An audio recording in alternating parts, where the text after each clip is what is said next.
So before we get started tonight, I just wanted to offer a little bit of context for those of you who are maybe joining us here at Wendy Subway for the first time. Wendy Subway is a nonprofit arts and literary organization. We have public programs. We have a non-circulating library that's open to the public for free 3 days a week. We also publish books like this one. And for several years, we also ran a residency program, which is a little bit on hiatus right now, which was designed to uplift artistic and scholarly research, archival and library projects, and independent publishing practices. And so in 2021, we had the pleasure of hosting Pinko as residents. And during their residency at Wendy Subway, the Pinko collective engaged with concepts circulating in the arenas of community accountability, self-criticism, and transformative justice through collective reading and study, and by conducting interviews with militants and practitioners who are contributing to these concepts and generating new writing on their political lineages in the present. So the book grows out of this residency, and I think it's a really ambitious culmination of this extensive research and all these conversations. So I'll introduce our speakers tonight, and then we'll kind of hear from Michelle a little bit about the book, kind of more generally, and then we'll sort of launch into a conversation and then open up to Q&A afterwards. And I also just wanted to flag that we are live streaming this event. So for those of you who are joining us on live stream, we'll have an opportunity also to add in questions on the chat. So Pinko is a collective for thinking gay communism together, and they publish a biannual print issue, periodic zines, and host irregular essays, translations, and archival material on their website. And two of their issues are for sale if you want to order one later on the table over here. Kim Diehl is a member of Liberation Road Socialist Organization and serves on the board of Critical Resistance, a national organization dedicated to abolishing the prison industrial complex and challenging that prisons make us safe. She is a Master of Divinity student at Chicago Theological Seminary and a member of the National Organization of Legal Services Workers, UAW Local 2320. Kim was born and raised in Florida and has lived in Brooklyn with her wife since 2015. As a Southerner living in New York City, she spends her spare time searching for a good story to hear or tell, tasty collard greens, and a pickup game of tennis.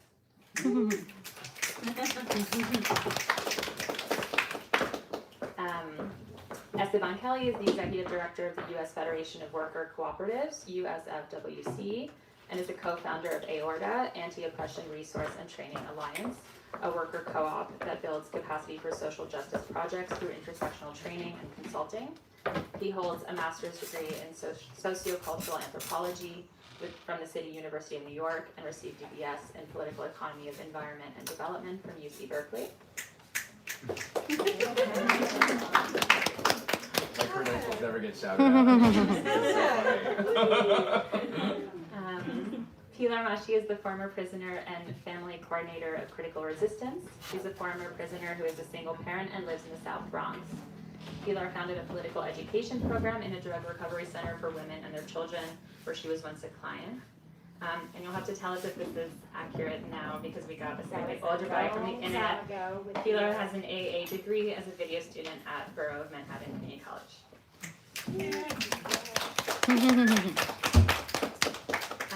And Michelle O'Brien helps edit Pinko. She has 2 books, Family, Abolition, Capitalism, and the Communizing of Care from Pluto, out in 2023, and a co-authored novel, Everything for Everyone, an Oral History of the New York Commune, 2052-2072, from Common Notions, out last year. And she's also an associate editor at Parapraxis, a magazine of psychoanalysis.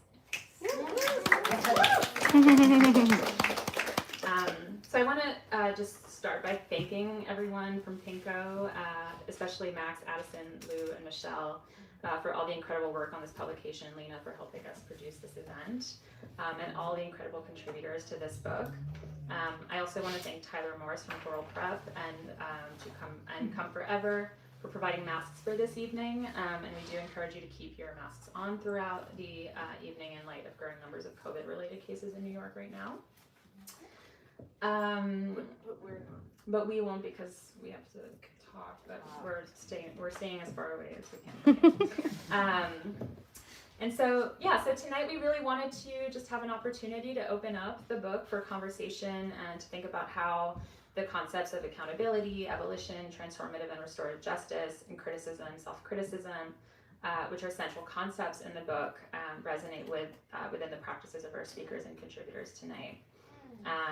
And so I'm just going to hand it over to Michelle to tell us a little bit more about the project and introduce the conceit of the book, and ground some of these concepts, maybe accountability in particular for us before we get started.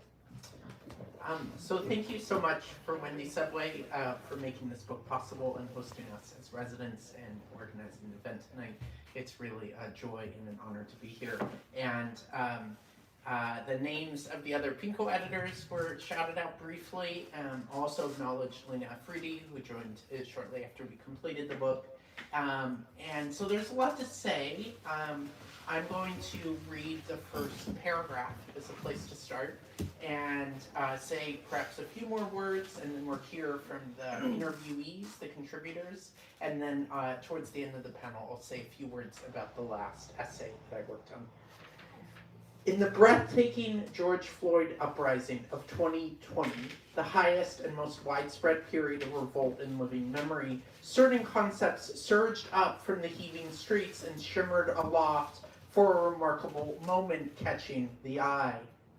These were political terms drawing from carefully tended revolutionary theory and practice, which suddenly gained a mass public character. Abolition was one, though briskly swapped for defund and slogans as liberals rushed to join in. But a related word kept its air for far longer: accountability.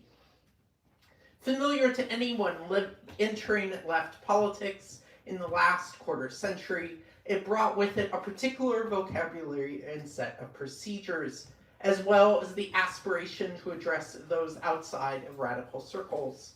If there was a concept that spanned the knife's edge of the radical activity of the period leading up to this general revolt and the broad swing of its sudden uptake, this was it. So the book is interviewing very smart organizers about what they think about the concept of accountability. That's the book. It's oral history. There's an opening interview and an opening essay and a closing essay that Pinko wrote collaboratively. And accountability is what in psychoanalysis we think of as switch words. It has a lot of meanings simultaneously, right? And that came out in the interviews. The sort of straightforward, or the narrowest meaning that we were preoccupied with for a time was, how do movements address harm between participants in the movement, right? And the paradigmatic case, and one that we care about a lot and think about a lot, is how sexual violence gets addressed. And there are no shortage of political organizations and coalitions that have been destroyed over their inability to effectively address sexual harm and sexual violence. There are other concerns of accountability and other meanings that came out. Some of the people we interviewed very quickly interpreted accountability to mean something else entirely, right? Accountability, being accountable to one's line, to one's organization, to one's political commitments, being accountable to one's spiritual values, being accountable to our comrades in the struggle, right? And all of these meanings interested us. We started off with a certain kind of hypothesis that didn't entirely bear out in the interviews, which was that there was a relationship between the 70s practice in the new communist movement of criticism, self-criticism, and what later became transformative justice politics in the 2000s. And so bridging that was an interest of ours, and we interviewed a number of people from prison abolition struggles and from the come out of new communist movement organizations, as well as a number of other political tendencies. And yeah, some things came out, and they were quite rich and quite interesting, and I think we're going to hear some of them tonight.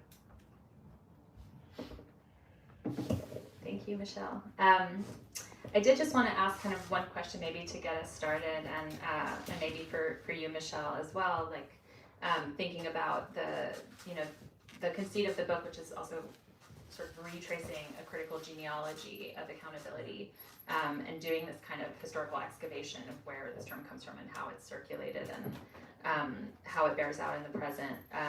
And so I'm wondering maybe also to introduce our speakers, sort of how you came to identify and find potential contributors to this project, many of whom you have had different kinds of relationships with and worked with and organized with over the years, across the Pinko group, and yeah, if you can kind of tell us what your process was like for bringing together these amazing contributors to the book, three of which are here today. Good question. We didn't have, there were some people we wanted to interview that we didn't. Bashback in particular, I think, is left out of the book, and it would be improved from it.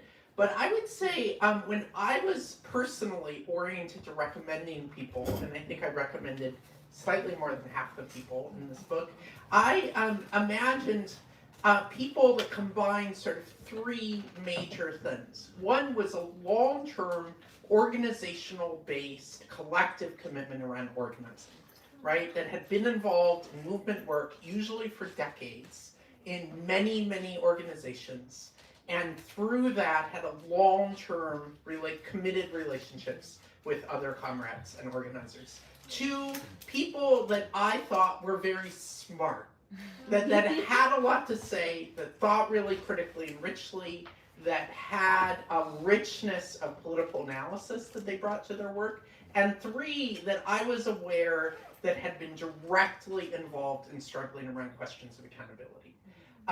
And then usually that struggling around accountability had two valences. One was addressing internal movement harms, but two, putting into dialogue with movement tendencies struggling against the prison industrial complex and struggling against police and state-based approaches to addressing harm. So often, many, many different organizations have sort of struggled to address internal harms, but on some level, those that do so most successfully or at least most thoughtfully are also those that are directly combating state-based forms of violence, in broadly abolitionist struggles. And so I think that includes nearly everyone we interviewed, the sort of broad criteria, but they weren't formalized criteria. They would be different collective members bringing names and people getting excited and talking about it and seeing where the interview goes and letting it unfold from there. I'll say a brief word about the methodology. We really adopted a kind of oral history method that was very interested in creating the opportunity for people to say something new. So we really wanted to move away from people giving like routinized and scripted and well-worn accounts, and towards trying to interview in a way that opened up space for thinking newly. Great. So yeah, maybe just to open it up to the three of you, I was thinking we could kind of start with just, your interviews, your conversations, and what sort of salient concepts came up for you, or what was anything in particular that you kind of encountered in those discussions that gave you some thought, some thinking material, and also what the process maybe of the interview was like. And of course, I'm sure we'll hear more about what your own experiences are around accountability in the process of answering these questions. So yeah, in whatever order you'd like. Go for it. You got the mic. No, first, okay. Iris first. Oh, all right, cool. Thanks. Yeah. What do we? He's just talking. Okay, that's what I do. Hey everybody, I'm Kim Diehl. It's really good to be here, and I'm reflecting on how 20-something years ago I would never imagine sitting here with Pilar or Esteban reflecting on how abolition has become a common term within not only left but even liberal circles. And that is a topic that's wide enough known to be attacked by the right. Like, I never thought we would be here, and that's profound. And that means that in my heart, when I first started to understand what abolition meant, that what was tickling in my belly and in my heart was a type of truth that I hadn't necessarily encountered in like issue-based social justice stuff, right? Like sometimes we are fighting about something, right? But this was an invitation and is an invitation, abolition, to engage in a process of deconditioning ourselves from forms of punishment that we are told keep us safe. And it's at the root of so much of who we are as humans is what makes us safe, and that policing and prisons are this sort of unspoken solution, or at least a tool for keeping us safe. And there in 1999 or 2000, when I was first encountered this organization, Critical Resistance, and its people, like we didn't have an organization yet, right? It was a group of folks who were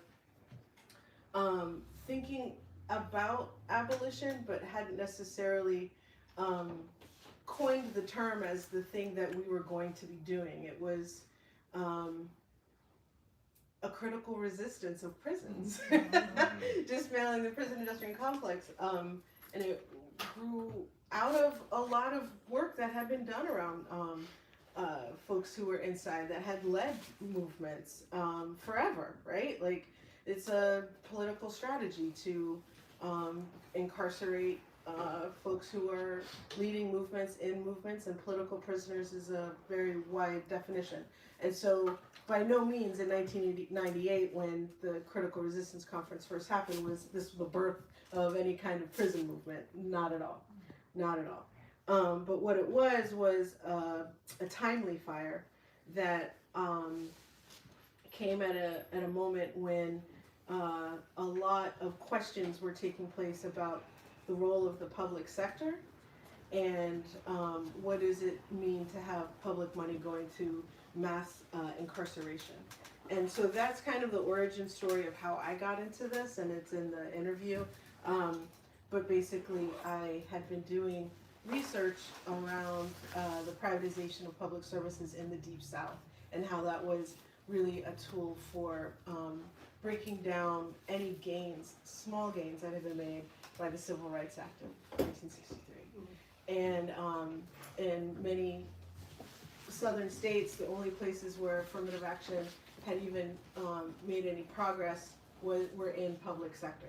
And so in the late 90s was when I started to get involved with organizing public sector workers, or at least solidarity organizing as of students and community members around the mass shrinkage of welfare reform, of welfare through welfare reform, and big companies like Lockheed Martin and Wackenhut basically privatizing public services, like child support enforcement, and then of hospitals, of community hospitals, and then prisons.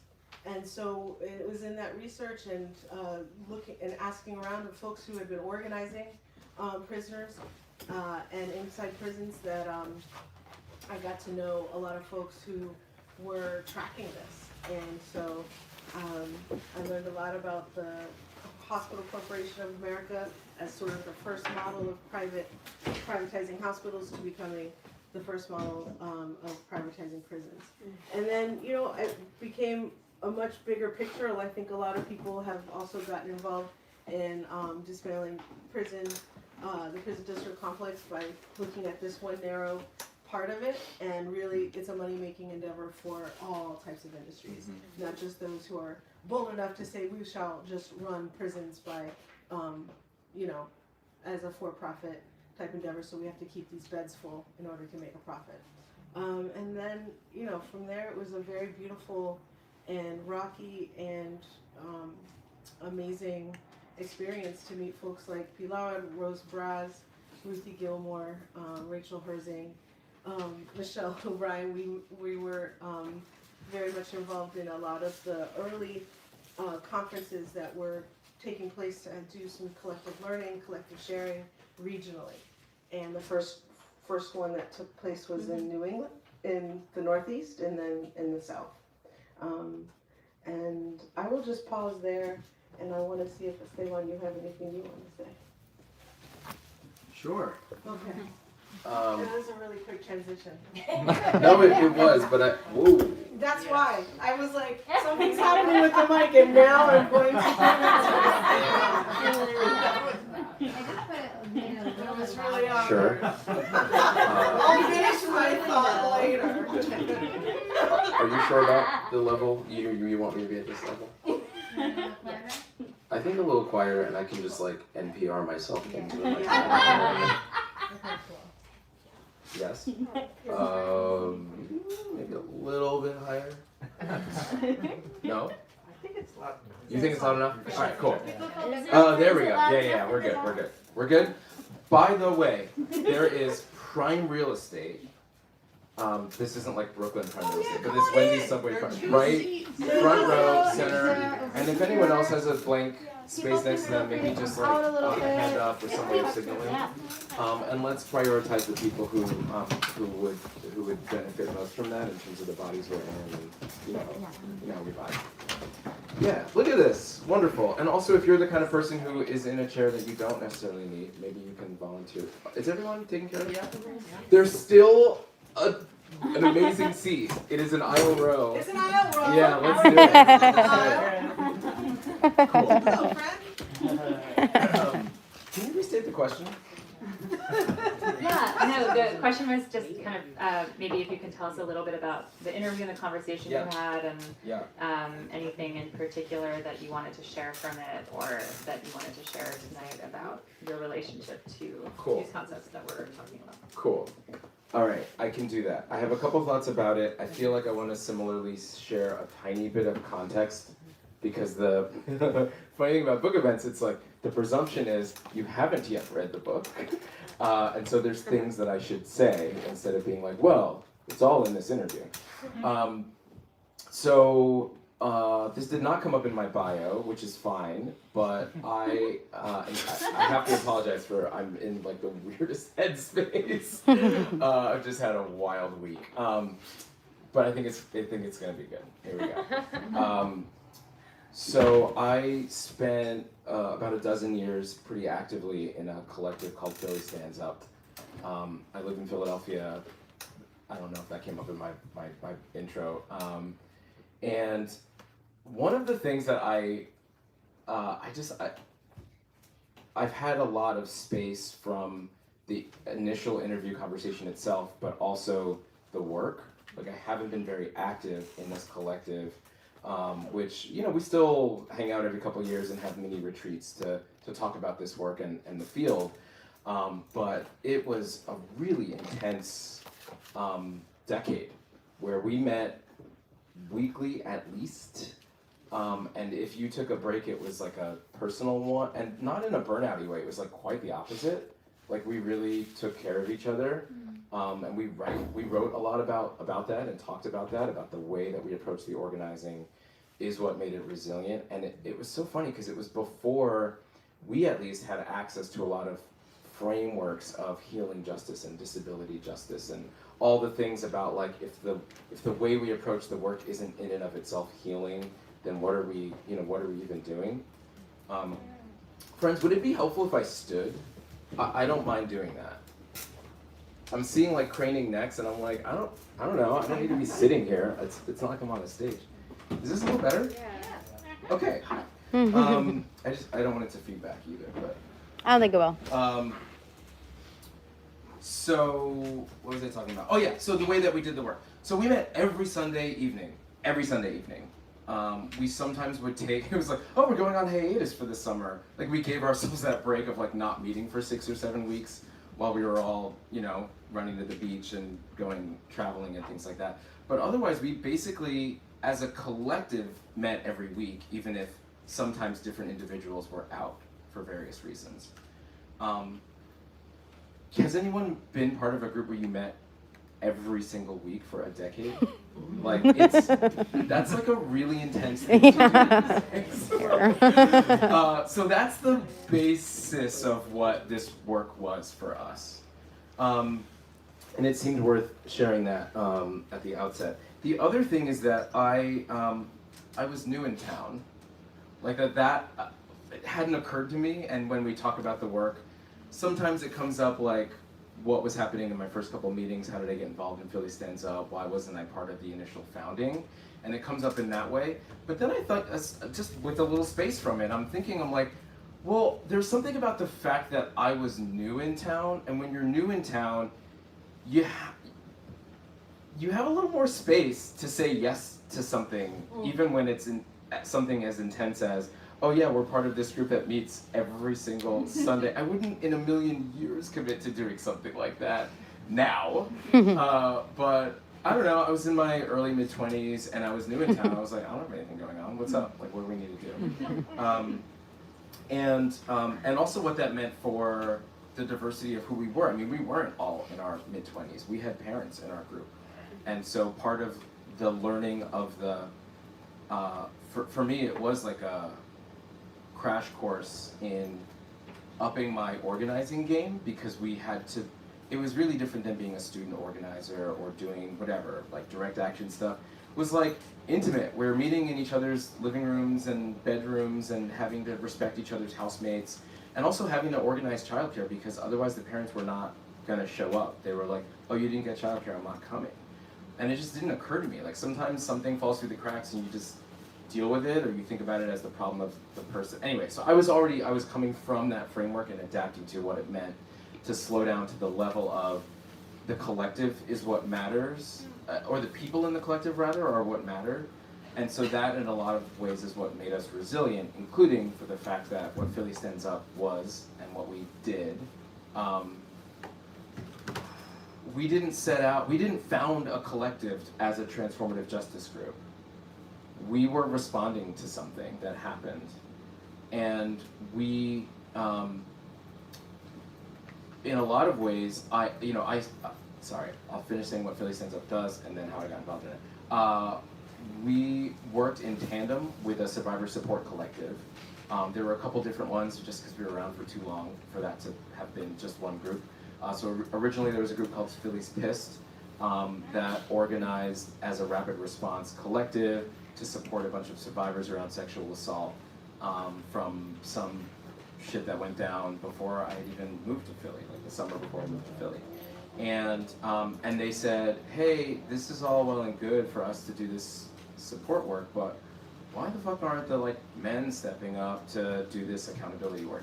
So at the time, and you gotta dial all the way back to whatever the politics were of 2004 in punk communities, and it wasn't a particularly queer community, although it kind of was.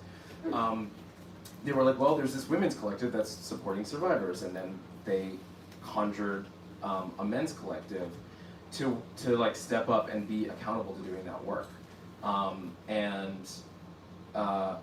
These were not equal collectives. There was one was subservient to the other, and so initially Philly Stands Up sort of took orders from Philly's Pissed and said, well, these are the demands of these survivors, go do it. And if we tell you to put up flyers with someone's face on it, or if we tell you to go beat someone up, then that's what you should do, because we support survivors. So it immediately, you could start to see the kind of contradictions around our politics. And so we confronted that. I guess part of what I'm saying is that rather than a prescriptive, here's what we believe, here's what we're trying to do for this ambitious theoretical world we're trying to build, now let's make it so, we started from the other side. We started from the practice itself, from being practitioners, from doing the work. I can't even say that phrase anymore.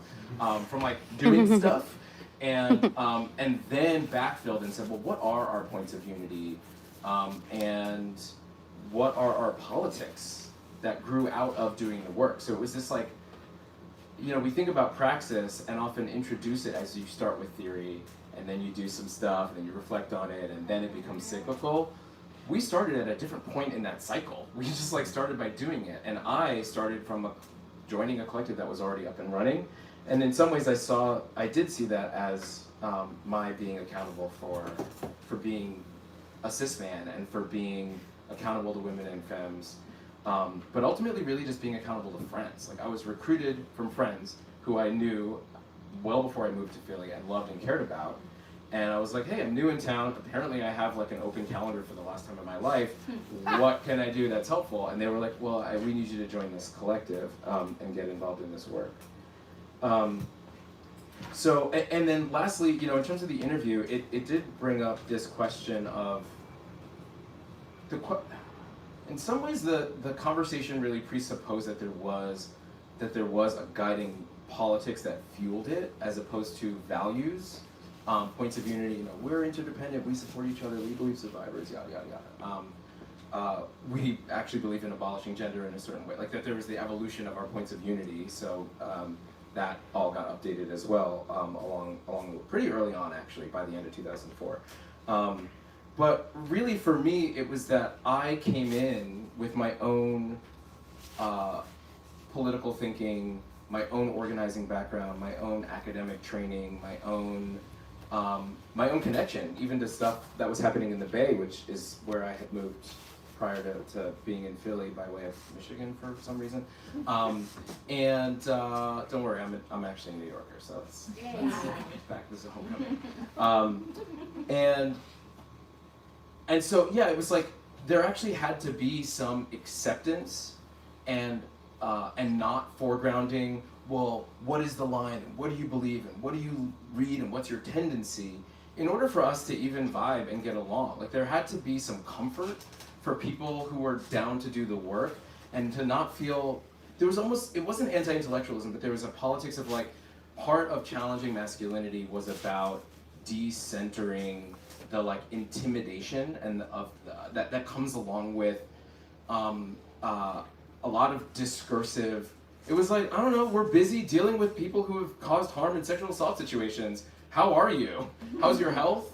Like, what's going on in your life and your dates? Like, whatever things we needed from a day-to-day place is really where we started.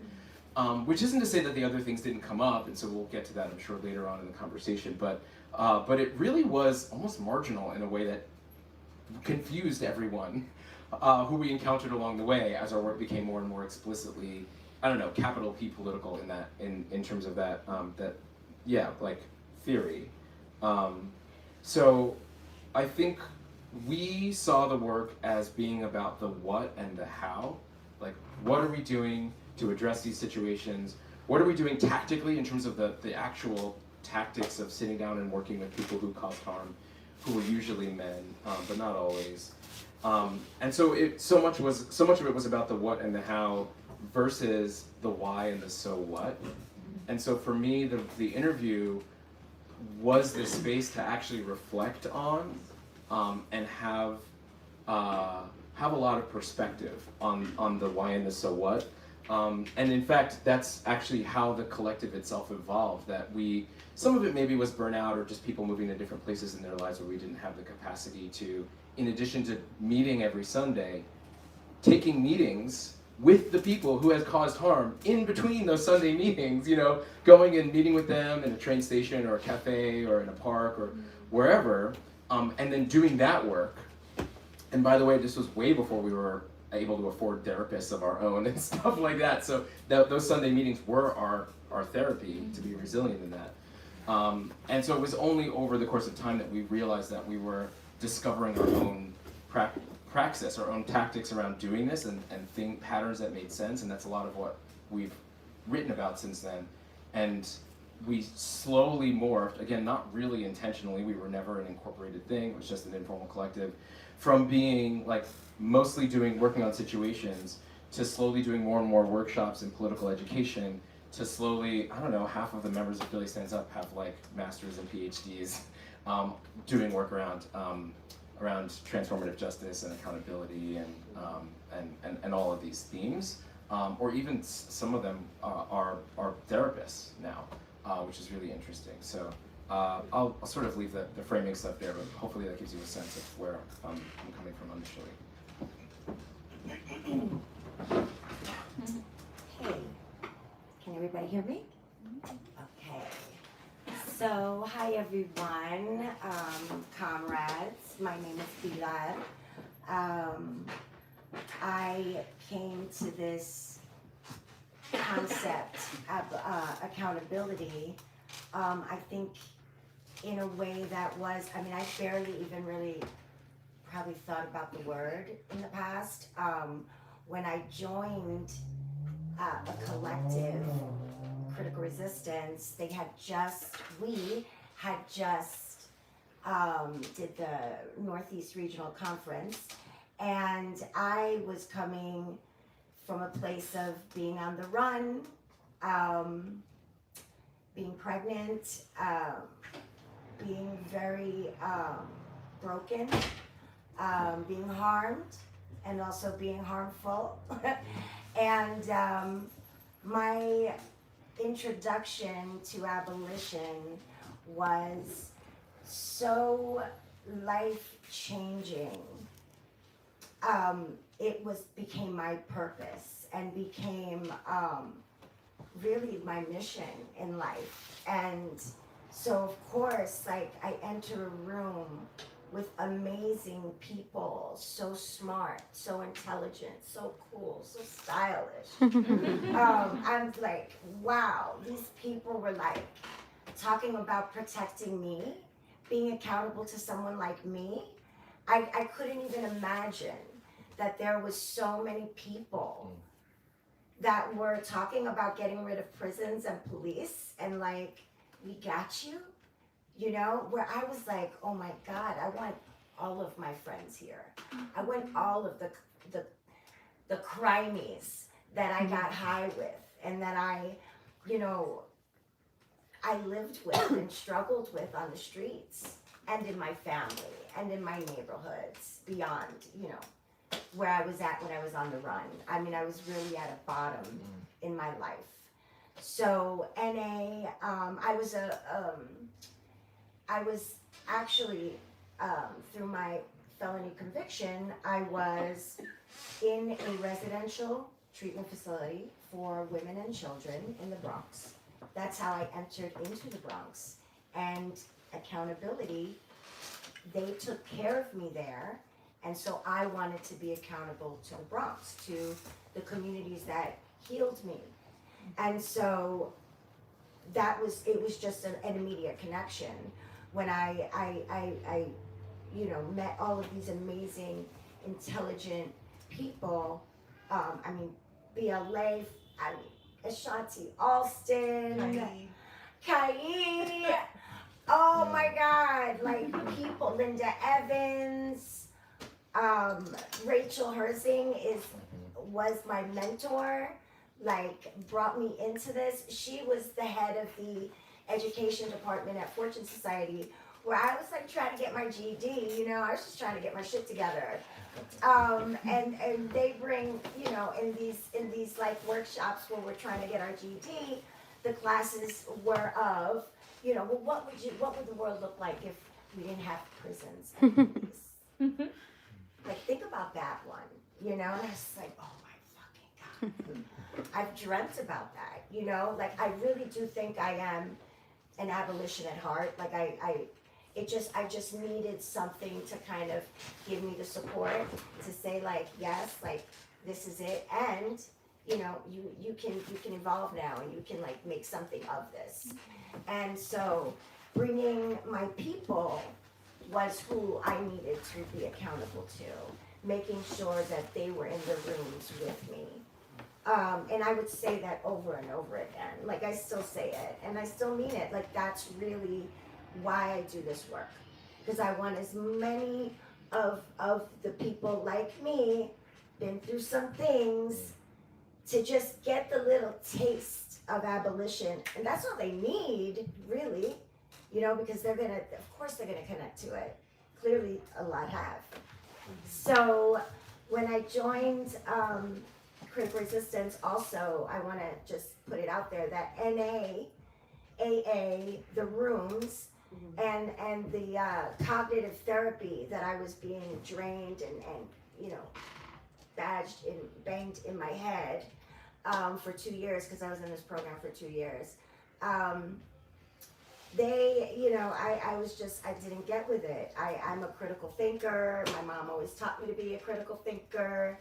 So I wasn't flying with it. So, I mean, I took the good stuff, and I left the rest behind.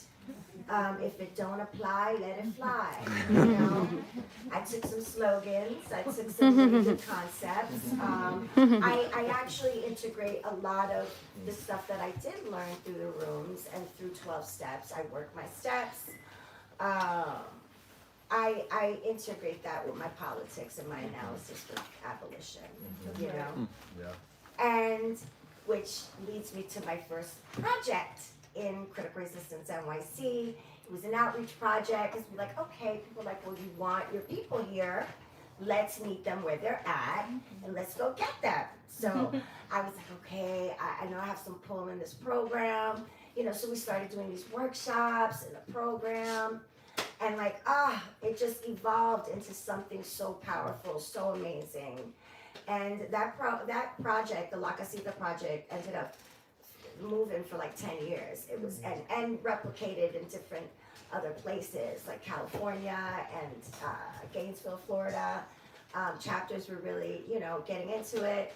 And our concept was, and it wasn't just me, it was a few other folks that really, Michelle was in La Casita project, it was amazing. And resistance was a form of recovery.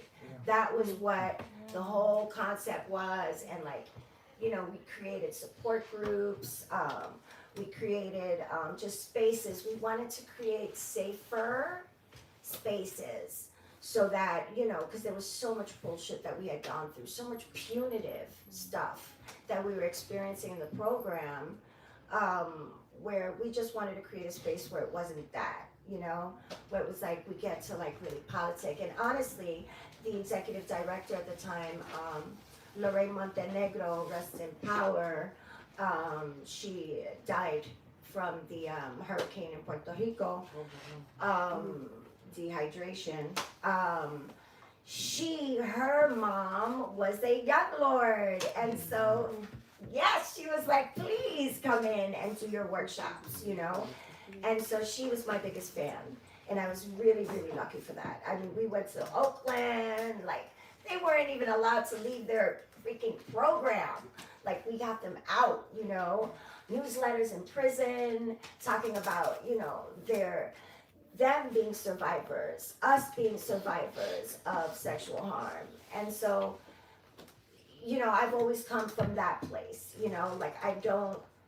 I don't see abolition or even transformative justice as a necessary soul movement thing. I see it as we're doing this so that we can reach our communities, and so this could be accessible to our communities. And so I'm trying, any which way I can to work with communities, because that's it. But at the same time, again, bringing my community to abolition is so, so crucial, and to our spaces. So I try to create spaces where, it's accepting of everyone, and that was challenging at times, because we're talking about accountability. I mean, that was a big thing. How are we accountable to, the folks that are queer? And because also I wanted to put out there that I say I'm a part of the abolition movement, but I was a part of other movements as well, but kind of abolition encompasses it all, But I was I've always been queer, but this just made me wow, I can be safe and queer. I can really come out, and be me. So there was an evolution around that, but I want to say that many of us were evolving and coming out in different ways. And that was challenging, because I'm trying to reach street families, street orgs, nietas. We worked very closely with nietas. Nietas were a part of Critical Resistance for a very long time. And, there's shit that goes with that, and so when we're organizing with different communities, and certain people are like evolving and coming out, and you know, there's it's a challenge. So I really still, till this day, really love that work. That's the best part of the work, is bringing us together, because I didn't have an analysis. I have an analysis now. I didn't know what organizing was. I didn't know what a campaign was. I didn't know I remember saying, "Hey, what's xenophobia?" Like, what the hell? And then needing to know over and over again. Please tell me again. And they gave me Franz Fanon to read, you know? Oh my God, like, yeah, so, you know, I just wanna also say, thank you for this book, because this book and this process was healing for me. Yeah. I think it's very healing for us right That's now, right. and I'm hoping that we can have dialogue and like ask us questions, because I want to be challenged. We're learning, abolitionists, we don't have the answers. We've always been insane, you know, looked at as insane. We're a little less insane now, but we're still insane. But I say that just because when you know, moving forward, right, that was the past, and like now, like we were saying, defund police, all of these buzzwords, community, accountability, transformative justice, all these concepts are really out there now. And it's been interesting organizing now. And so, you know, I'm sure I fucked up a little bit, I don't know, but I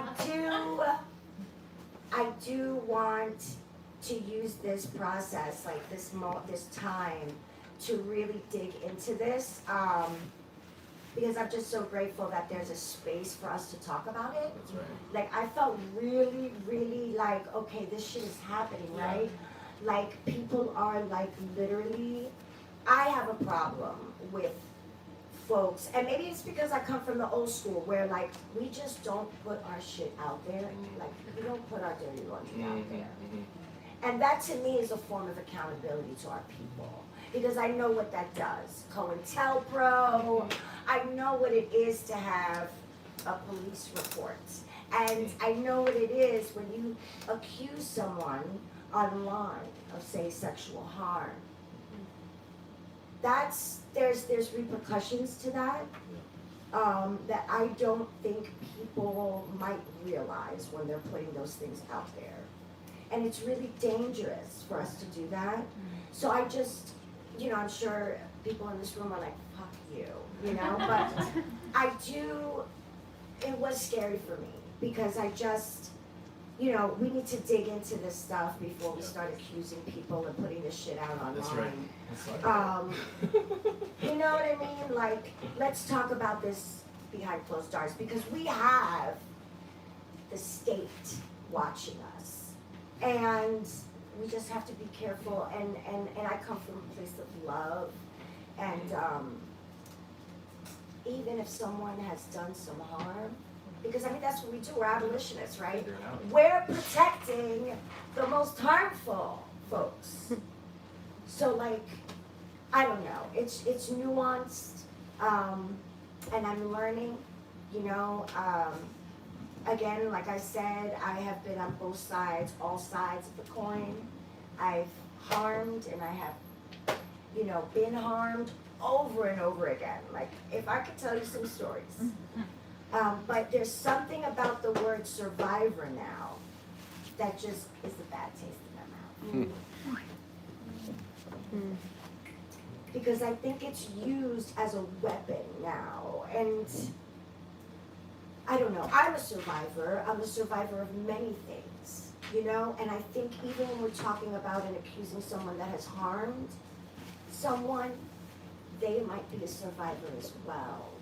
So there's just a very, there's like almost a punitive, it is punitive, like it's become, accountability has been used as a weapon in certain spaces where to me it feels like it's accusatory and it's harmful. So I just want to open up that. Yeah, I want to read something that you wrote, but you go ahead. You look like you got something. Well, I would just one little nugget on that. I think that a lot of what we discovered through doing this work was that it wasn't even like flipping the script. We just dispensed with all of, well, in some ways it predated a lot of that, the valence, like the discursive power behind all of those terms. But it freed us to approach it from a completely different place, and it came from a place of actually pushing back against the survivor support collective. Yes. That gave us really binary language around like perpetrator. I mean, literally like cop language. Yes. And so we started doing this work talking about perpetrators and it was really helpful to have abolitionists be like, excuse me, maybe we're not using that term. So what does it look like to not even like, we don't use the language of accusation because our curiosity, we're just not even part of that, anything related to that framework, not because we don't agree with cops and prison, but it's the whole framework behind it makes no sense. That's what abolition is. It's like building a whole world up based on a completely different premise. So for us, it's like, well, why wouldn't we use the word accusation? Because literally what's going on is like something happened, I don't know, like there's some beef apparently. So maybe we need to understand that someone was harmed. It's not, we're not there to speculate and sleuth and like come to the, like, there's got to be a reason for us to even be in the room, for the email to be showing up being like, hey, Philly stands up, we need to tag you in, and this is the person who needs to be in conversation. And so for us, and we talked about this in the interview, it's like, well, it means that something happened. We're not even talking about guilt. We're not talking about, well, the stakes aren't cops. So what does it look like to do work where the stakes are just different? The stakes mean we want you to be restored into our community. Yep. We want you to not be chased out of town to go do harm somewhere else. We want you to get into a relationship of your own self-awareness and understanding of your behavior, of your boundaries, of your maybe your problems around substance abuse. Like at a certain point, maybe the community piece of it is about us loving you enough, even if oftentimes we were tagged in people we didn't know, but loving you enough to help you figure your own shit out that's not even about us. It's about you and alcohol. It's about you and boundaries. It's about you and your own trauma. Like whatever that thing is that caused you to behave in a way that somebody perceived at some point as harmful or boundary crossing. So that it does get into, I think maybe like a positive side of what does it look like for there to be gray area and blurred boundaries, but in a positive way. It means that there's space for curiosity and to hold something, that there's space for healing without it getting into this very, binary, black and white, punitive kind of framework. Thanks for that. So there were a number of things in all of our interviews that stuck out. I will read something from mine, but I want to read from page 45 of After Accountability. Books are right there. This is Pilar. This is an interview from Pilar, right? She says, and getting back to this is going to be a long one, so just, I'm going to read it now, okay? And getting back to the fundamentals, when we talk about accountability, if somebody invests and commits to being an abolitionist, they're going to have to unlearn all the conditioning that we've been subjected to. Things that we don't even notice we do that counter abolition. That's right. We have to dismantle the prison industrial complex in our head. Today there is bashing, humiliating, punishing, and seeking revenge on your comrades and intimate partners online. Back in the day, we didn't relate to each other like this. I'm not saying I'm excusing people's behaviors. I'm saying I should be able to support some, if not all parties involved, in an interpersonal conflict. People should be able to inquire, question, and even support anyone in any circumstance. Again, in any fucking circumstance. Even community members who have harmed within our community. This, my people, is abolition. She didn't say that. Okay? That is abolition. In moments, some of us assume and cast judgment while using the term survivor loosely, as mainstream society has. Many of us are survivors of the prison industrial complex and survivors of other harm, and that needs to be factored into the identities of survivor. I'm not sure I identify with or use survivor anymore, as there's many assumptions and threats behind the term. It's important that we listen to each other, that we become aware of the words and phrases that are carceral and harmful. We have been so accustomed and conditioned to use these terms, we don't realize we are causing harm. And this is the part where I was like reading in my bed and I was like, hell yeah. There has been an incredible amount of social media accusation, public shaming. Literally, this is where she's brilliant, cop calling. I don't support that behavior. This social media cop calling, because that's what that is. When you accuse someone of harm and publicly state crimes allegedly committed by your community member online, you're basically filing an online police report. I have a difficult time trusting people in those spaces. And I will just leave that there. So that. I'm sorry, we just brilliance. You know, what really hurts my soul are the ways that we are doing this to each other, right? And like, if we do it to each other, how is it that we are holding ourselves accountable and then making amends and living amends, right? And I'm also in recovery too. And that is a really big part of my abolition process, is being rigorously honest. That's right. Because I have to keep my side of the street clean in order to be of service and to be a revolutionary in the struggle, right? So if I have baggage, if I have secrets, because in AA or NA we say we're only as sick as our secrets, right? Like that is going to impede how I show up in this work. And I'm not saying that like that makes me perfect because I have a clean side of the street, right? But I'm saying that it means that I'm doing a lot of work and I'm having courageous conversations and I'm not always doing it right. But that's what we have to be doing on the regular every fucking day, right? Like that's abolition. And then when we do it at an organizational level where we can also apply some of the Maoist principles, which I'll read a little bit from, right? So Mao talks about unity, struggle, unity, and critical self-reflection. What bitch? Thank you. Not off book yet. Okay, page 100. So Max asked me, can you say a little bit more about what the Mao is and these systems you set up? Because I'll just say I wasn't involved in the direct organizing and local chapters in critical resistance. A lot of the work I did was like behind the scenes system building, helping to build 160. an organization that grew out of a collective, right? Like how do you know this, like Max Weber, how do you bureaucratize charisma? How do you take a moment and then try to create an organization that mirrors what it is that you're trying to fundamentally envision in the world, which is a non-hierarchical way of moving with collective decision making, but that also can be nimble and clear. We were not always clear. No, we're not always definitely not. we're not always hierarchical. But we have a We were honest about that. So when I say I'm a board member, for example, I'll just say about critical resistance. Board is at the bottom. We do the least amount. So I say I'm a board member, but y'all, really what I do is I'm there to help keep the 501c3 so that we can like have a nonprofit status. And we intentionally did not have a nonprofit for a long time because we didn't want to be part of that. But then we were draining resources from other organizations because we were using their 503c status and it was becoming a burden for them. So as abolitionists, it's like, well, like we can't roll like that. So we became 501c3.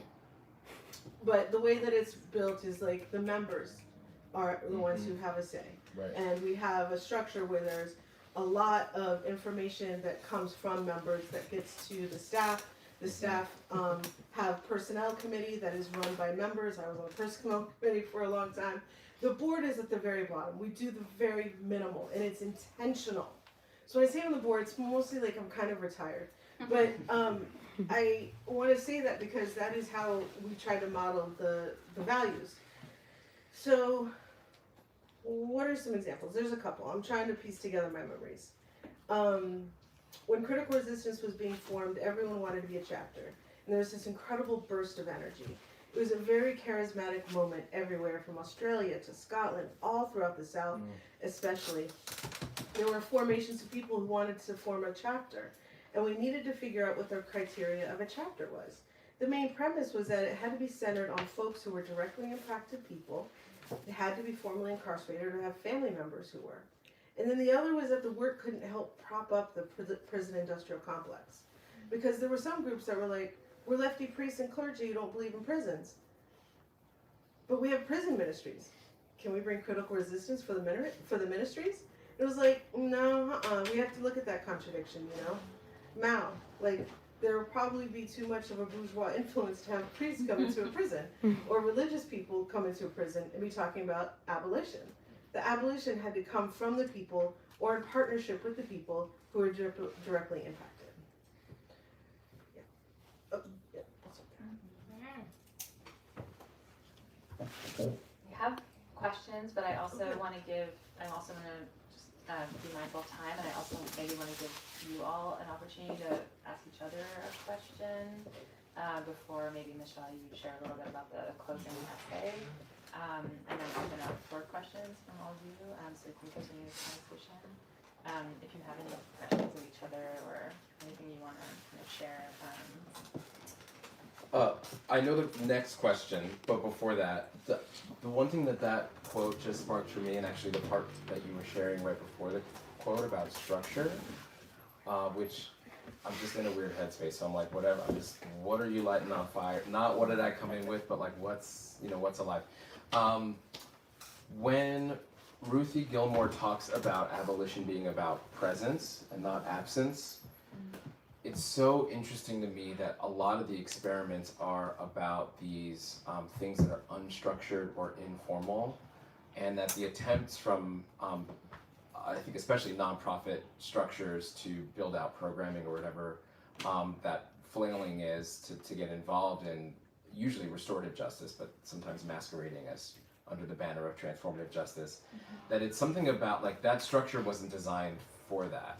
And so it's interesting when you were describing everything about the structure, you know, having a board, having a base, having membership, having accountability, and I'm like, are you describing my work? But like my workplace doesn't come up in this very much at all, right? But I run the U.S. Federation of Worker Co-ops. We have exactly that grassroots structure, right? Where we're the only national grassroots membership-based organization for worker-owned cooperative businesses, and so it's shaped from the bottom up, and they participate in councils, they elect the board, like all of that stuff. And it's funny, we're actually not a C3 nonprofit, so we come up against some of that shit because we're labor and yada yada. Yeah. But there is this thing about like when you start speaking about what it means, like what kind of culture then comes from the sort of structures, the ways that we structure democracy and relationship and accountability, the way that we build that, you know, discipline, and hopefully this does lead to these questions about like what does it mean to hold the line, what actually is accountability. I think that's what we're bridging to.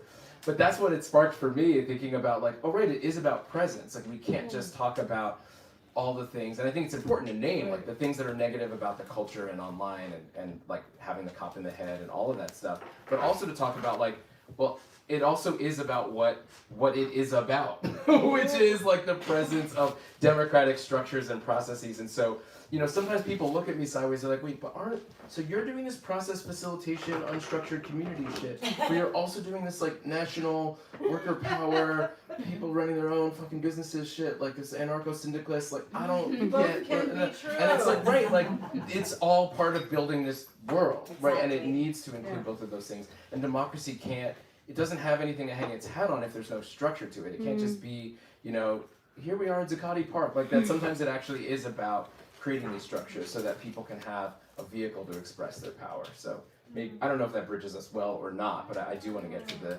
the question, like, well, but then what therefore, what about accountability? Like, that's where we're going. Yeah, I think maybe that's a great segue.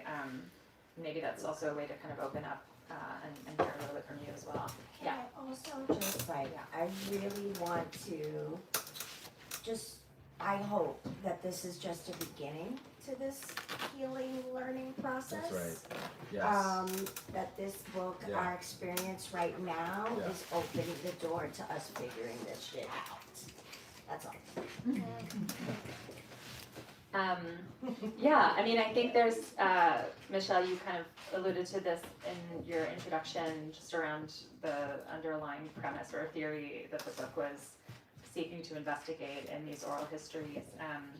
And the book is also called After Accountability, and we talked about that title a lot and what it means to kind of, already be in this after moment. Also talking about this kind of shift since 2020. I'm curious to hear all of you sort of reflect a little bit about the book and situating it within the landscapes that you're involved in and thinking about in terms of accountability and sort of that discourse and practice, and as much as the book is trying to situate sort of your own practices and your histories within a kind of larger genealogy, right?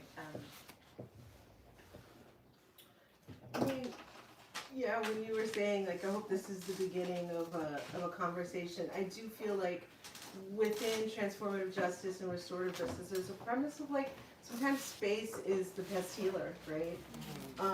And time. So maybe, right, like, talking about critical resistance 15, 20 years later, there's less emotion, there's a lot less, like, I can look at it critically, and I think with more compassion for each other. And I know, right, like after Ferguson, there was a burst of energy, and a lot of like Black-led formations and collectives were just fighting and not trusting, and there was damage. I wonder with this book, After Accountability, does it also mean like there's a process where we can come back together after, like, can we 10 years, like 2027, say, look, folks with heavy hearts or had been harmed during, the post-Ferguson uprising, because I have some comrades that were part of it, and like, is there a process that we can go through? And just being able to name it and be like, well, you know what, we have this tool where we could probably do some pretty badass healing together and figure out how we can not do it again, because that's the heartbreaking thing, right? It's just like the again and again. It's like, oh, it's this chapter now? Same story, it's a new chapter. I'm tired. We got tools. Creative Interventions Toolkit, it's gonna be amazing shit. Mentioned in this book, After Accountability.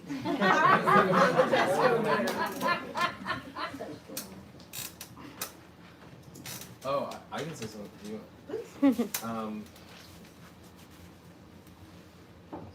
I have a thing to say, but then I actually have a question for you, Michelle. So that's where I'm going.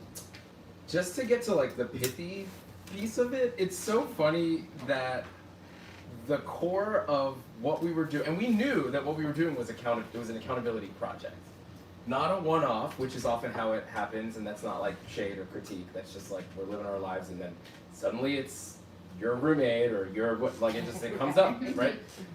So we were structured, and that's part of why we have interesting stories to tell and perspective and experience with all this, because it just was a different formation. So like people would come to us with situations, or sometimes it blows people's minds when I share this and I forget to mention it. So that's why I should mention this.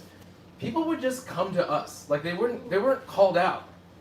They weren't like pushed to us from a situation. They would just come out of the woodwork and be like, hey, so some shit went down several years ago. I heard you guys exist, or I heard you're in my town. Or maybe they live in Chicago and we live in Philly, and they're like, will you work with me? Like that kind of shit was happening, right? So again, just to like dispel the myths of what is the shape of accountability work, and to like not be always in this thing where we're vilifying, like no one ever wants to be accountable. It's like, actually, people hell of want to be accountable. But what kind of structures have we created and cultures have we created in our, at least movements, y'all? Like, we're the people who believe in this shit. So like, what kind of structures, spaces, practices, cultures, skills do we have to even hold it before we're walking around talking about how like people don't want to be held accountable? Like, you know what I mean? So it's a thing. But yeah, so beyond that, it's funny that accountability is the core of our work. And here we're talking about Philly Stands Up. But it became this wicked question where it's like, it's like it's unanswerable. So people would enter a situation apparently because they weren't accountable. So then they're like, now I am doing the thing called accountability. And we're like, are you though? Because you're in it because you're, right? So it just became like, how do we define this fucking thing? Like, what are we talking about? So the joke became, then people in our community would be like, is this person safe to allow into shows now? Is this person safe to work alongside in this coffee shop? Is this person safe? And so our joke was, one of our collective members was an illustrator, and so they drew a stamp of approval. And the joke was like, we're like, what do you want? Like, we're not a bureaucrat. We're not gonna give you a stamp of approval. Like, this, punk dude is now okay to. That's like not how it works. Like, you don't graduate with your certificate. Like, I have been held accountable. Hooray! But also, like, what does that mean then? Because we did have successful situations and people did move on. Like sometimes you do, and we've written a little bit about this, like how do you feel out, and it came from skill and practice. Like I'll tell you, we screwed up a lot for many, many years before we got to a place of being like, oh, this process is actually coming to a close. We've realized like you are better at doing what you say. You have actually found stable housing, like you have, like whatever the things are, you have language. You feel conversant in the level of bell hooks you need to be conversant in, and it really feels like you're fine, and we're still here if you need to check in with us, but at this point you can be held by your friends and comrades and homies. So what does it mean that like the core of the work was always about accountability, and yet we never knew how to name it, how to say it, how to convey it, and even in this book, when there was this exploration of this is my question, I'm winding up to it, around like, well, where did this stuff come from in terms of a genealogy? Like, what was the rooted political history that those of us who were doing this work were drawing on? And since only some of us have had the insight of reading the book and seeing where you landed, I wonder if you could speak to that, Michelle or anyone else from Pinko who's in the room, about like, yeah, like where did you land on that question? That I already know the answer to, of like, well, what did you unearth? What was the genealogy of accountability? I'm not sure I can easily answer that. There was a huge participation of people from the New Communist Movement. So the New Communist Movement sort of refers to this churn in the 1970s among thousands of American revolutionaries becoming interested in Maoism. And Maoism was a way of trying to bridge being a Marxist and socialist with taking really seriously the Black liberation, Puerto Rican liberation, anti-racist militant movements that were happening in the 1970s. And it was a way of thinking really deeply about the relationship between anti-colonial struggle and anti-capitalism. And Maoism is somewhat the New Communist Movement. They did many things terribly. But within it, there were some very smart ways of thinking about organizing. Issues around the mass line, combat liberalism. There were elements that I think are extremely useful principles for organizing for anyone. And a lot of Maoists got involved in what became the left nonprofit sector and community-based, community-led BIPOC, working class organizing all over the US. Many of them got involved in critical resistance, right, which included anarchists and Black nationalists and Maoists in its founding. And many of them got involved in a constellation of organizations that in the 2000s, more or less in the 2000s, at the end of the 90s, were thinking a lot about transformative justice. And so we interviewed people that overlapped between these movements, and what they said was a little bit ambiguous. What they said was like, yeah, there were our old ways of working where we would criticize each other and ourselves, and that was harsh and hard, and then there are new ways of working where we're trying not to be as harsh. But it's like, there actually is a through line there, but the through line was very hard to name. The reformulation was a big enough shift for people that they didn't quite see it as a through line. And we take that seriously, you know, so there is a lineage there, but it's a complex lineage, perhaps a dialectical one, right? It's one that is transforming and inverting over time, where a lot of people coming out of the new communist movement were very traumatized with the level of cruelty they inflicted on each other. And some of the surviving organizations of the new communist movement that played a role, usually as individuals in things like critical resistance, really committed themselves to resisting the kind of dogmatism, the kind of cruelty, the kind of like cult of personality, the kind of sectarianism that they had seen really tear the movement apart. And they churned in the work not to being like, I have these Maoist principles I'm going to now sell to you, but being like, oh, there's a whole world of other people that we also have to learn from. So that the dialogue really went multiple directions in this moment in the early 2000s. And that we, you know, I think Peter Hardy's interview is particularly profound, where he's, you know, he's been a revolutionary black communist for decades, and the interview is a lot about him grappling with masculinity and homophobia and transphobia and thinking really deeply about that. And for him, that was a transformative process in the 90s and 2000s of like encountering what he was experiencing as sort of new queer movements and trying to think very hard about them. So that the dialectical, dialogical relationship there is not as simple as a lineage. I think because we're hitting 8:30, maybe if there's anything in closing that you wanted to share around the last chapter you said, which is the framing closing essay for the book.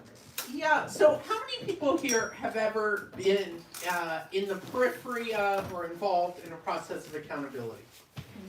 Attempted accountability. Okay, how many people here would you, so put your hands up high. Leave your hands up if you feel like it went well. We're talking about like a singular or ever went well? Okay, so these people up here are brilliant, right? If you had them as consultants in your process, maybe it would have gone better, right? So part of what this book is a collection of interviews with brilliant people about how to do well. But I would go so far that we need to also understand why it fails so much. So this is not a handbook. This is a critical genealogy, right? And part of, like, yes, the skills you all have are skills that we all desperately need, 100%. We totally agree with that. And I have some of those skills, and I have been in many catastrophic accountability processes that were so harmful. And I've been in very few good ones, right? Very, very few good ones. And in fact, often when it goes badly, the complaints of all sides about how terrible it was are all correct, right? And yet irreconcilable with each other. And I think actually that when you encounter that kind of bypass in thinking, it becomes clear that something needs to shift in how we understand it. And so a lot of our interviews, you know, there's a tension between like, I've learned how to do accountability well, and why is it we don't know how to do accountability well? And that tension is there in a lot of the interviews, and the discussion here has kind of emphasized the well part, but your all experience and mine kind of emphasizes the like, why haven't we learned part? And at the end, in the last essay, we pack a lot of ideas in, very, very compactly, including about abolition and other things. But we actually kind of make an argument, a communist argument, about why this might be. And our argument is when people are talking about accountability, what makes it work, they often cite that people need to be mutually committed to a third term. And that might be the party, a mutual struggle, a mutual set of people. Often it's a community. They talk about the community as what makes accountability work. And it's true. I think in the examples we've heard, community is what makes accountability work. And the vast majority of us do not have the community we imagine. We kind of think we do. When we're in our 20s, we put a lot of work into it, and it falls apart really fast. That as we get older, we get more and more isolated. Labor market conditions, surviving under capitalism, the tremendous violence of the state, the dynamics of like private household child rearing, like all these things cut us off, they isolate us. And when we talk about community, we are mostly talking about the thing we want, not the thing we have. And part of that is we are all in community, but it is not a community of mutual relationships. It is a community of the commodity. We are all interdependent with each other and billions of people around the world through impersonal market exchange. We are in an actually existing community of capital that ties us all together, and that when we are trying to build a community that is accountable to each other, we are trying to do something counter to what the forces of our jobs, of renting, of surviving in the state are, right? So who are we actually accountable to? We are accountable to our boss. We are accountable to our landlord, right? We are accountable to the state. We want to be accountable to each other, but the boss, the landlord, and the state control the means of our survival. And we might get help from friends to survive for a time, but it's really hard to live a whole life that way, right? So like eventually people get jobs or they fall into a couple, form a family, and that's how they survive, right? And so that the actually existing community of capital makes it very difficult for the communities we build to do what we want them to. And then what it would take is having communities that had the means of production, that had control over the material means of survival. Ideally a democratic, collective, non-cult-based control, right? Like a shared control, so that we could be accountable to each other and not the landlords, the state, and the employers, right? And so that, how we talk about this at the very end, well, I read the last paragraph, or the first paragraph, maybe I'll read one or two from the very, very end. While you're looking for that, can I just read something? Oh, you already found it. I already found it. Okay. Often when we speak of community, we are also speaking of our own hopes for what the world can be. Though we may be mistaken about the resilience or depth of our current social relationships, we are speaking of a fantasy that expresses our political desire. Community at its best is our aspiration for genuine interdependence, mutual effective care, and a shared collectivity of human flourishing. We speak of community as if it has already arrived, as if it is at hand. This community we imagine is one adequate to our aspirations. We imagine it capable of holding each other accountable, mediating our conflicts, helping us to become better people. We yearn for community as a moral force balancing and reconciling individual freedom and collective well-being. We imagine what Martin Luther King Jr. called the beloved community, the one generations of activists have tried to build and maintain in radical social movements. As we've argued here, this aspiration for community has proved disappointing. What is often missing from this aspiration is the recognition that such a community would necessitate control over the means of production. Under capitalism, every individual has to balance their aspired accountability to the community and their actually existing and necessary accountability to their employer and to broader market demands. Only when the means of material reproduction and survival are either freely and universally available or under collective control of the community can community serve the function we ask of it. A true community, a community that meets the aspirations placed on the phrase a beloved community, could only exist under communism. The realization of our hopes for community could only be communism. Yes.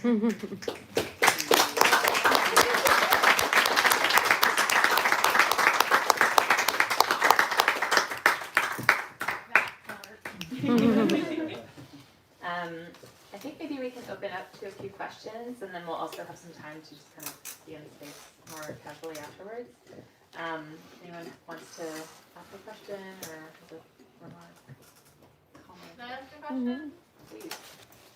How did you all come to know each other? The four of us? Yes. Well, some of us just met like an hour and a half ago. Well, you used to live in Philly, is how I know you. Yeah. And you probably moved shortly after I arrived. We overlapped a little bit, I left in 2004. which is when I moved there. Yeah, LOL. So yeah, through community, there's that. Is that what your question was? Yeah. Yeah, do you want to? Kim and I were in a communist organization together, and Pilar and I were in an abolitionist organization together. Wow. And Kim and I were in an abolitionist organization together also. Kim was actually part of my advisory board when I became staffed at Critical Resistance. Remember that? Yeah. Okay, good. And Max and I met in a worker co-op bar and restaurant in also in Philadelphia at a friend's going away party. Lovely. Yeah, so yeah, that actually is an interesting question and one you should bring up at dinner parties all the time. I like to, I also like, how do we maintain relationship, right? And, you know, Michelle and I would have, like, I remember when I first moved to New York, you were one of the first people that said, let's have coffee, right? And that was really awesome. And then you have invited me into your home and, you know, like send like postcards, like we keep in touch that way. You all get my mated cards. Yeah, for sure. And like Pilar through social media, but then like we have each other's, like we have each other's back, we have each other's hearts. You reached out to me early when I moved to New York, Yes. right? And like showed up for her for something, and I know Yes, she you would did. show up for me. Yeah. So that's how we kind of maintain too. Yes. Yeah. And Beautiful. Michelle showed up for me as well when things got really, really bad for me at a time in my life. And Kim, you as well, you showed up too. So yeah, I'll call on my friends. And I call them mine too. Yes. Thank you. Yep. Yeah, go for it. And then, People brought up 12-step a couple times, and I also got sober through 12-step, and have noticed in the past few years, like, a lot of people show up in 12-step following some kind of, like, accountability attempt. And I actually don't have strong feelings about that either way, but, like, it makes me think a lot about, like, the need for, like, a badge of approval or, like, some kind of arc that is, like, a satisfying, like, I've made a change, and it's, like, and I just wonder if you have any thoughts about, like, obviously people individually can like come to some sort of like agreement or thing that they're both satisfied with, because a lot of these like situations happen like in the endless expanse of the internet. How do we like, do you have any thoughts about like, if we're not looking for like the satisfying happy ending arc or like the seal of approval, like how do you make the healing go as far as the gossip went?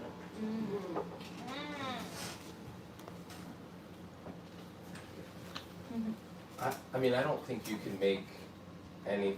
I mean, there's organizing, right? And then there's building community, but you can't make you can't control that. I mean, that's why this stuff becomes so vexing.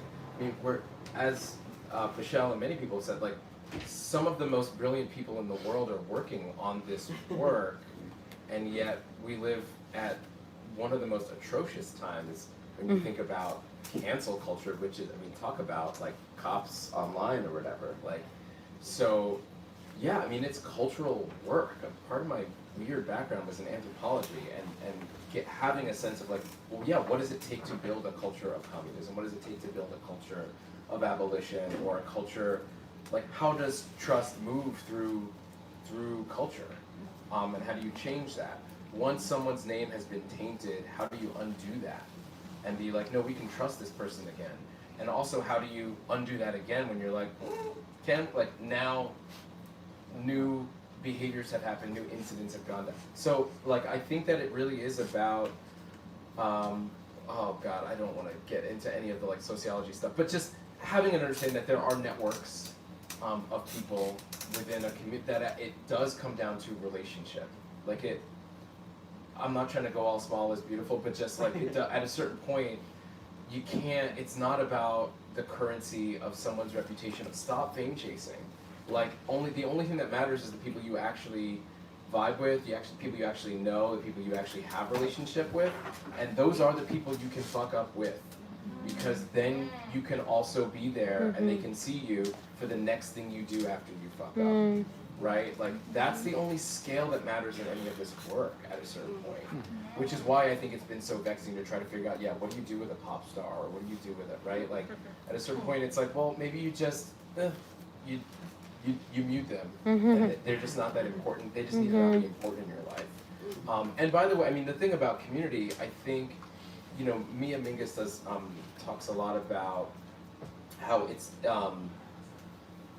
I think it resonates with the last book that Michelle was just reading, that community, it can't be about just this fantasy of community, that at a certain point you have to think about, oh my God, your house is on fire, oh my God, there's a flood, oh my God, like, you need some emergency care.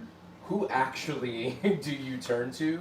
Like, who do you, for real, no, not who do you kiki with, not who's your bestie, not who shares all your values and your fashion style and whatever, but like, who really is there for you if shit is going down, if you needed a place to stay that night, who is that?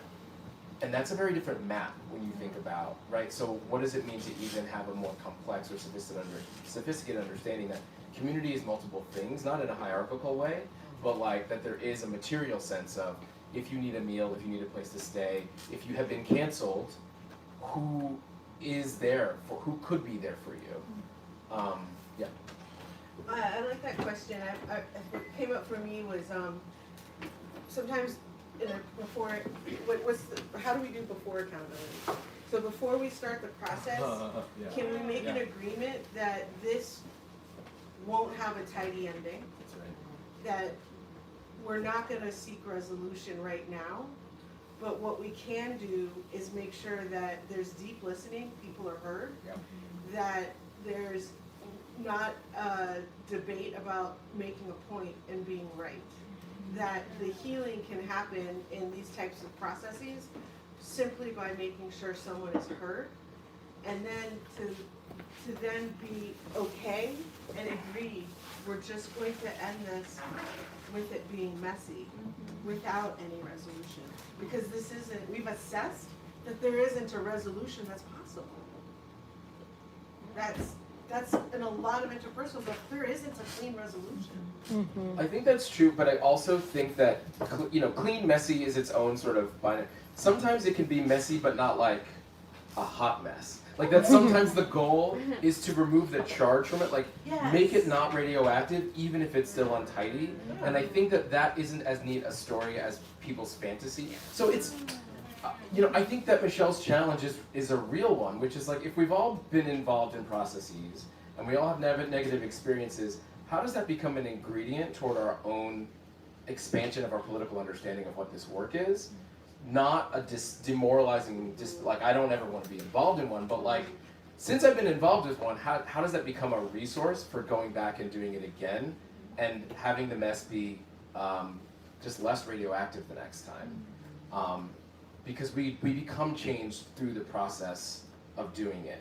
And it's only because we had to do it hundreds of times that we got to a place where it was always still messy. Like, I'm agreeing with all of this, but the messes were less radioactive, and there were moments of like, oh yeah, no, there isn't a stamp of approval, because we know what that would signify to people in our community, but we do know that the charge is not, this isn't a charged situation, that we all actually are safer, and that's different than being like, you know, some Judeo-Christian understanding of like, you are post-sin or whatever the idea is.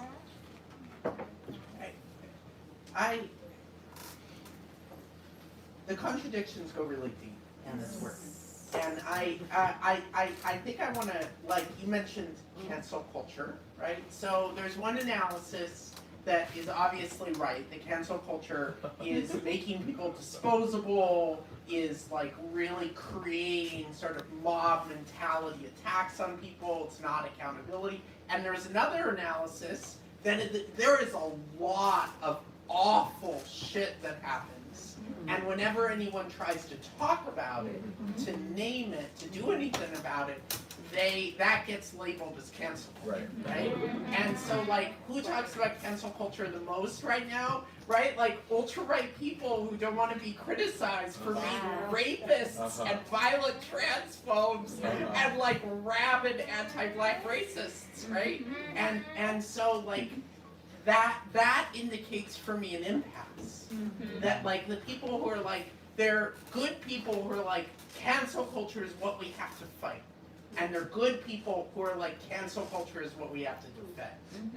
And I'm a little bit on the defense side. I'm a little bit like, maybe we should cancel more people. If only we could cancel people. If only we could destroy these guys' careers. But we can't, because we don't have that much power, you know? But like guys who are not in our community, right? Who are doing tremendous harm out there in the world. And the fact that like both sides of that, you can say completely contradictory things that are both true, indicates that something's, you need more theory, and not theory that anyone has come up with yet.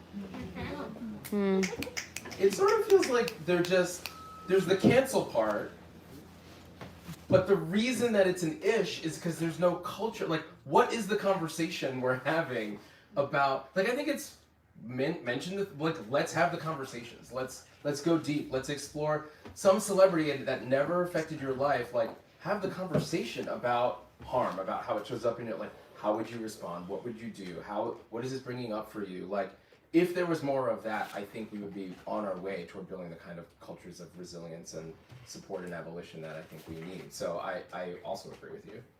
I think, damn, I kind of lost my train of thought for a second, but I think it also has a lot to do with who we're talking about, what, you know, there's not like a standard accountability process that we're all going through. I think every process, every situation, let's say, is different.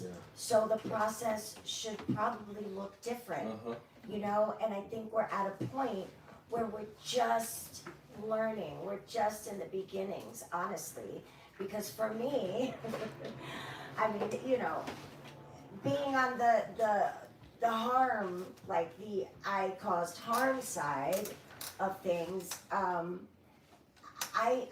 some people might think that accountability process ended a long time ago, and that there was resolve, and I'm like, hell fucking no. Like, I'm still waiting for a some kind of process, some kind of reconvening to really, you know, where did we fuck up? Because we fucked up on that process. So like, you know, and all parties, you know, like I said yes, you know, I just said yes, I'll do it. But I really felt there's a lot more to that, and I'll do it because I wanted my community. I didn't want my community to abandon me. And in reality, I still kind of feel abandoned. So how, you know, I think we need to unpack a lot of those incidences, And that's why I'm so appreciative to be here. So hopefully that this does open up conversation and new processes and new, some resolve. Because I do think we can resolve these things. I do think that it may take a little bit of forgiveness, a little bit of compassion. And some people don't want to forgive, and that's fine. But I think more of us do. So I don't know if that makes any sense, but. I know a lot of hands went up. Maybe we can do like three more questions, and then we can also two, and then keep hanging out. I know you had your hand up pretty early on, Yeah. and then maybe somebody else over here. Yeah. You wanna go ahead? When I think about the word accountability, I am often thinking about a process that is happening, but this discussion's also introduced attention with the self, and how are you accountable to yourself and the ways that you move through your life. And I'm reflecting on a lot of situations that I have navigated in my 20s where I've had conflicts in friendships, and some of those friendships have ended, but then other friendships, there was eventually a discussion of this conflict in values, and maybe the situation didn't resolve in the friendship being rekindled at all, but just coming to some sort of understanding. And then I'm also thinking about the community component, but given that a lot of us don't have that community, the only person that you end up being accountable to in a situation is yourself. So I'm just wondering how do you create a self-accountability that is not consistently punishing?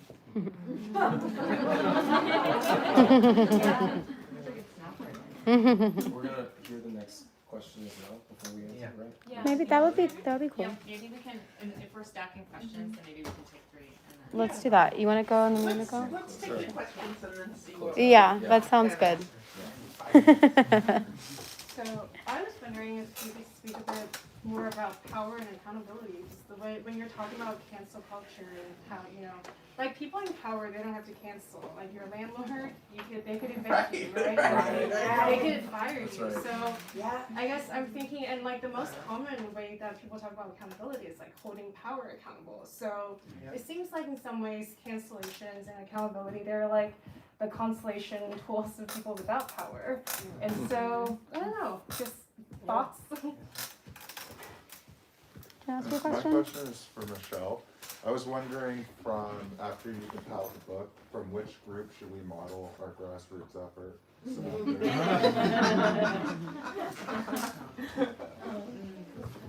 Anybody else? Burning question? I have a question that's a little bit, thinking also about the genealogy. I'm trying to think of how to articulate this, but thinking about the genealogy of cancel culture, actually, and not just the genealogy of accountability. And I'm thinking, communities repeated a lot, and I think of excommunication as being maybe the genealogy also of cancel culture. That's right.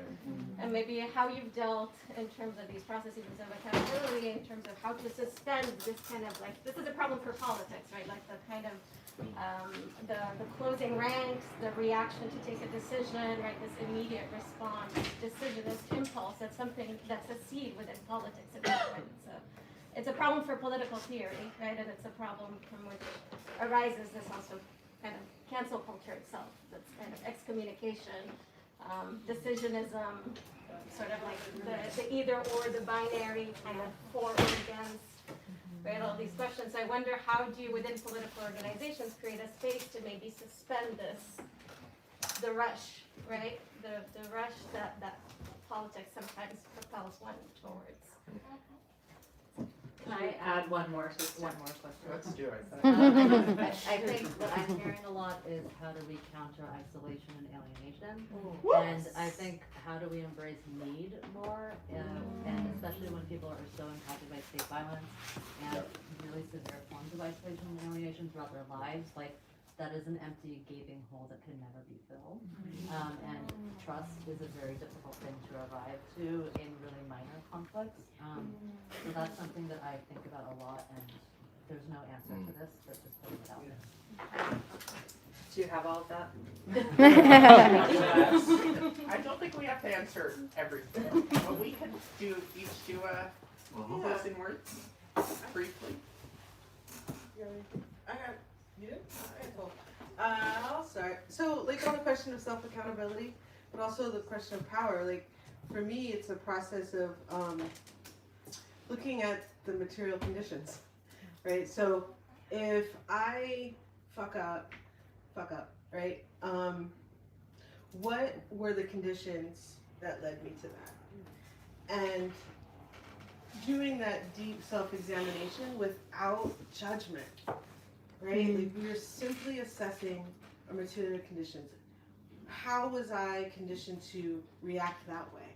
What in my life might have created this insistence on being right? Like when was I not heard? When are we not heard? So that's how I do it. And I think that it's a gentler, kinder way that avoids the tape where I am, I also battle, right? But that's how I look at self-accountability, but then also the question of how do we hold institutions. That's like my most, I mean, I love that question. I love thinking about it. I love dreaming about it. I love playing games where we fuck shit up. Like, you know, like that is where we have to do use our imaginations and applying the assessment of material conditions to really figure out how do we hold something accountable where it really, really matters. Because I feel like on our left and in organizing, we aren't necessarily doing that. And I'll just use one quick example of organizing critical resistance, how we applied abolition to this question of power.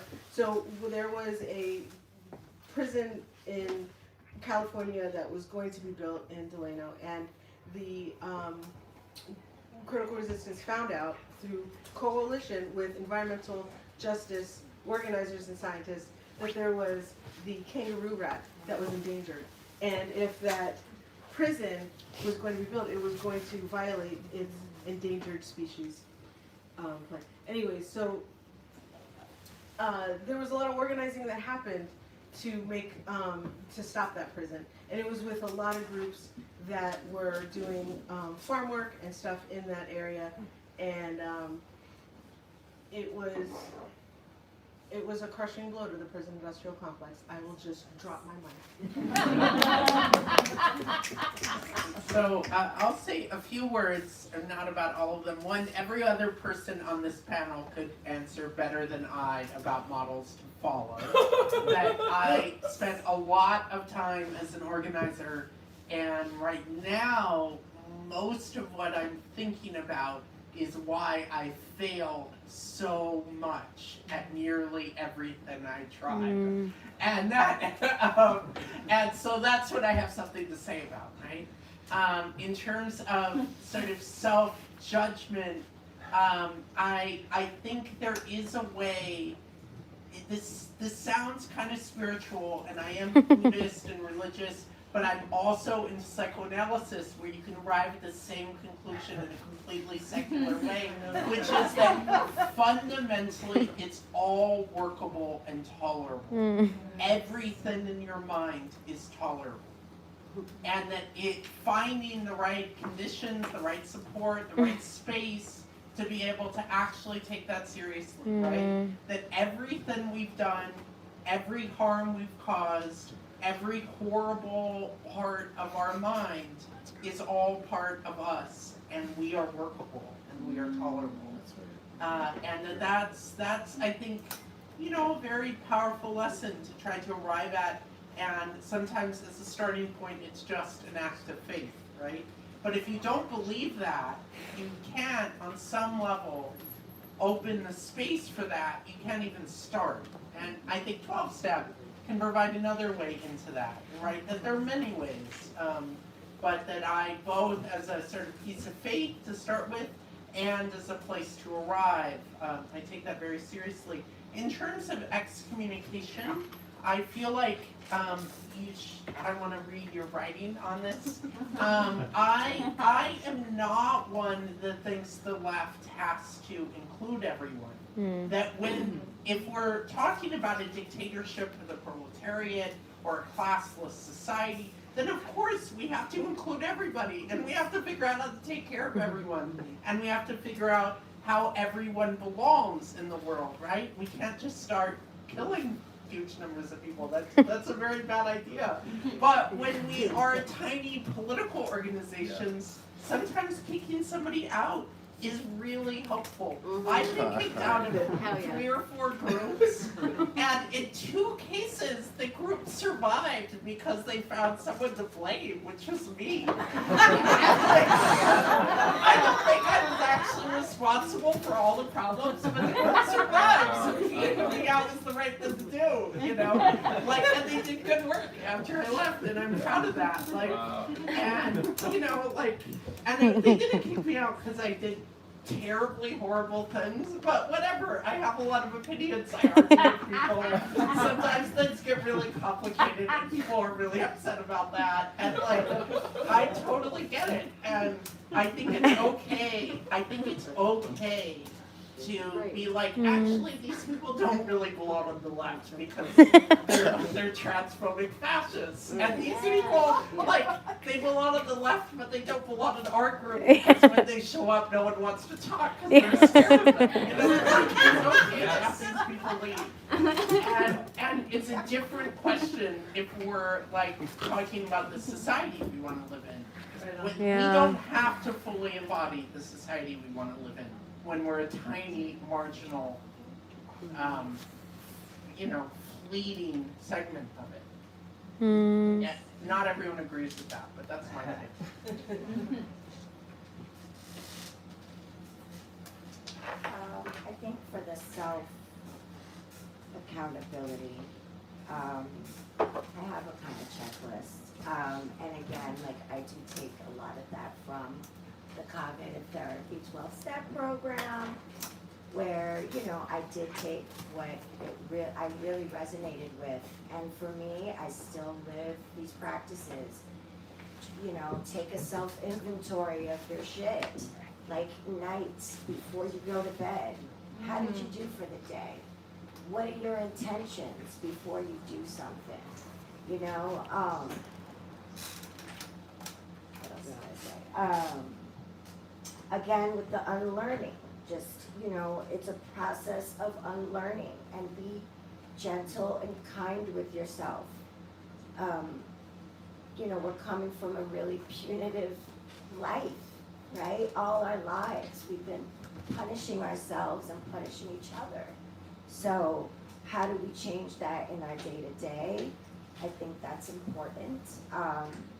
So I try to live by that, honestly. And again, like, yeah, we can, like, some people do get kicked out, and, you know, it's again, learning experience for folks. But, like, I don't have to take them home, you know, but I don't want to cancel anyone, you know. And I don't really think about the state too much. I don't really give them a lot of space in my head. So when I'm talking about accountability, usually I'm coming from a place of talking about my intimate community, the people that I work with, my comrades, people who I love. Yeah, at the end of the day, everyone needs a home, right? And that doesn't need to be my home, to Michelle's point. Like, it's like, but the point is, you know, prison is a place where when people are put there, they're removed from everyone they've ever trusted and everyone who's ever trusted them. And that is the most devastating thing to the creatures on this planet called humans. Like, we can't do that. Cats are amazing. They're like an inspiration to me. I've been cat sitting for a year and a half. My life is weird. And they don't give a fuck. I mean, they're social and stuff, but they can actually hang by being isolated, and that's fine. I don't care what kind of introvert you are. Like, humans are social creatures. Like, that is a thing. That is a fact of anthropology and science and everything else. So, to the thing about, yeah, maybe that gets at the question about trust and how that relates very directly to prison. So, like, what are all the ways in which we're just creating the same environment as a prison, but without the walls and the cage? Right? So that when we talk about abolition work and community accountability and all this, it's like, how are we actually finding the home for this person, even if it's an intolerable person? And actually that bridges to the question about structure. That's in some ways what worked about what we did with Philly Stands Up, which was, well, there was a place to be like, man, fuck this person. Philly Stands Up, can you deal with them? We don't want to see them, we don't want to hear from them, we don't want to be involved in it, we just want to be free from having to even think about it. And that's like a really useful community function. It used to happen through churches, it used to happen through, there's all different ways that this happened throughout our societies, and then, you know, the rise of prisons, etc. So like, what kind of spaces, and I'm thinking more socially than like architecturally, do we need to grow in order to accommodate that? Because that's a thing we need in our society. This contradiction that we are social creatures, we're interconnected, and sometimes you need that person to be the fuck out of your space and out of your house. But they still need a home, right?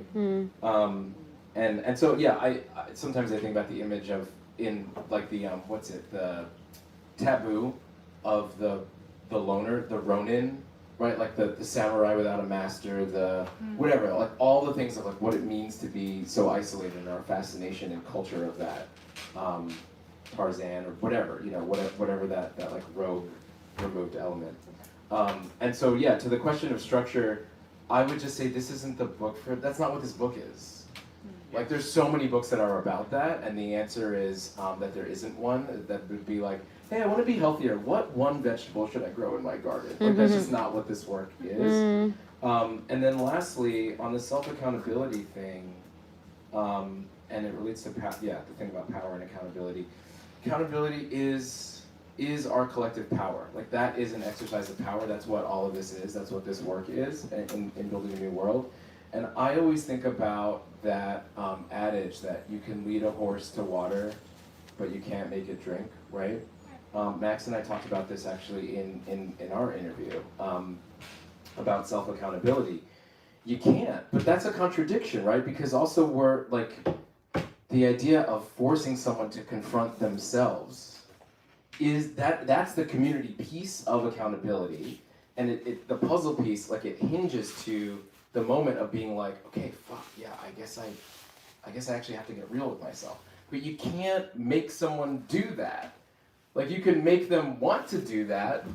That's all you can do, but you can't actually make someone do it. So we grappled with that in our interview. I was like, I don't actually know what the answer is to this. But that, somewhere in there is the thing that we need to be figuring out. So that self-accountability piece, I think, is helpful to think about. Like, what does it mean to create the kind of processes or structures so that someone can actually take accountability? Because can you make someone drink? Can you hold someone accountable?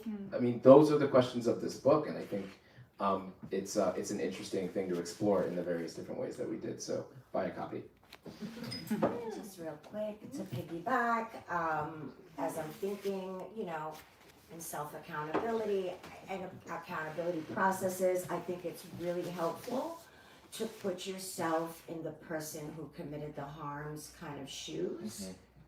Because, you know, we get self-righteous sometimes, and we need to check our assumptions, you know what I mean? And I think that keeps me in kind of a good place, you know, when I'm just thinking in that way. I think maybe that's a good place to end. Thank you. Thank you all so much.